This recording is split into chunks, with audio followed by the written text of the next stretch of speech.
In this video, we will show you how to reset Epson WF-2760 printer using resetter or adjustment programs. Before you download this resetter or adjustment programs, we suggest you to disable for a while all of your antivirus, including Windows real-time protection and the tamper protection if you are using Windows 10 or Windows 11. After you disable for a while your antivirus, you can download this resetter, the link on comments. After you download the file, you can just right-click on the file and select Extract All. Open the resetter folder and run the adjustment programs.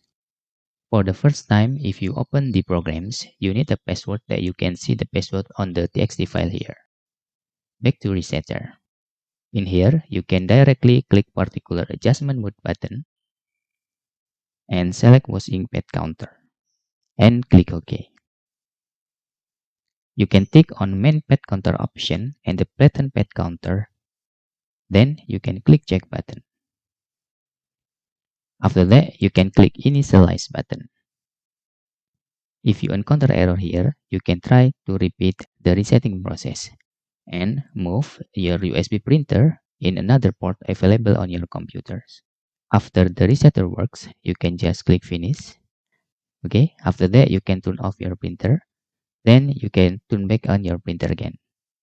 And that's all. Tutorial how to reset Epson Workforce 2760 printer using resetter or adjustment programs.